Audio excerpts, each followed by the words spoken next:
Good afternoon and welcome to Nora's Dog Training Company. We're here today with Fred and Tucker, and what we're going to be demonstrating for you today is Tucker's ability to understand and respond to his obedience commands, the corrections and motivations we use with him while we're working with him, and the training equipment that we're using.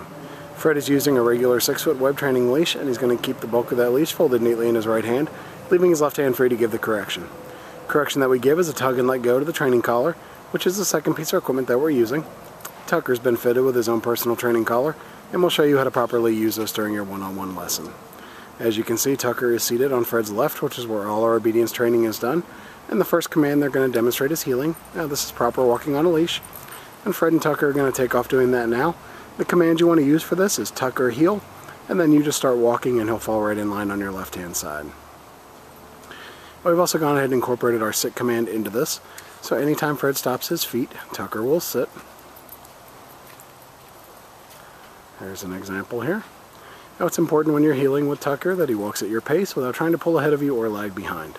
If he did attempt to pull ahead or lag behind, say no, give a tug and let go correction to the training collar, repeat your command to heel, and then start walking again.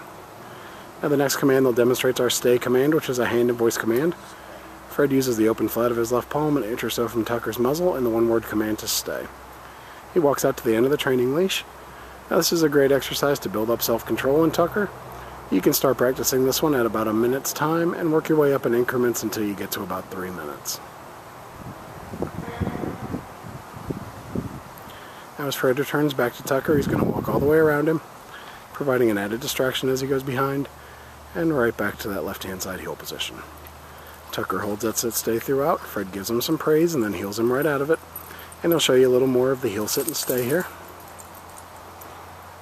As he's heeling him around, he'll stop his feet. Tucker sits. He gives him the stay again, and back out to the end of that leash. Now this time he'll give him a second to hold this position, and then he'll demonstrate our come or recall command instead of returning back to him. You're going to call Tucker in using his name. He comes in, sits in front of you.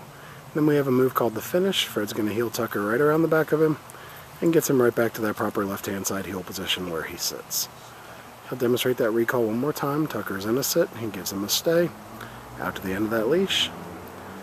Give him a second to hold it. And then call him on in. Comes in, sits in front. And then the finish one more time, right around the back. And right back to your left-hand side heel position. And he sits. He gives him a little praise and heels him out of it. Alright, now's a good time to remind you want to practice all your commands with Tucker about 15 to 20 minutes a day. You can practice inside or outside your home, and then just start incorporating the commands into your daily routine with him.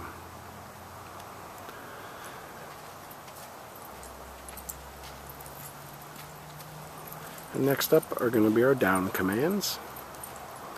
The first one will be down from a heel position. Fred's going to use the open flat of his left palm straight down to the ground and the one-word firm command to down. He then gives him a stay and walks out to the end of the leash. Oh, he broke it, so he's going to repeat the command. Down and then stay.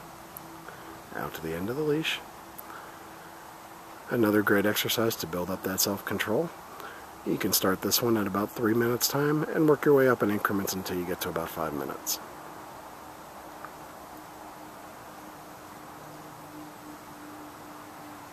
Now Fred's going to return back to Tucker just like he did on the sit stay, walking all the way around and right back to that left-hand side heel position. He holds that down stay throughout, and Fred heels him right out of it. I'll show you that down when he comes back around. Now you saw there Tucker broke the first down, and it's always important to follow through with your commands. If the dogs break one of your obedience commands, you always want to say no first, give a tug and let go correction to their training collar, and then repeat the command you'd given them. Now Fred gives him the down again, and a stay, back out to the end of the leash. This time he'll give him a second to hold it, and he'll demonstrate that recall command right out of the down position this time.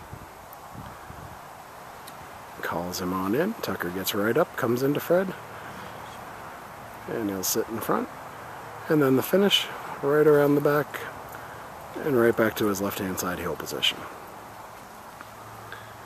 Alright, we'll give them a second to get lined up for our final obedience command, which will be down from a distance.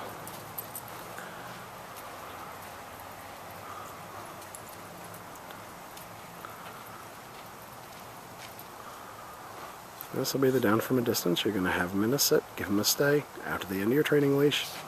It's the only time we use our right hand to give the command, and Fred will drop him into a down from the end of the training leash. He then returns back to him one last time, walking all the way around, and right back to that left-hand side heel position. Nicely done. Alright, we've demonstrated for you just our basic obedience work that we've been doing with Tucker while he's been here at school. It's been a pleasure working with Tucker, and we thank you again for choosing Nora's Dog Training Company as your personal dog trainer.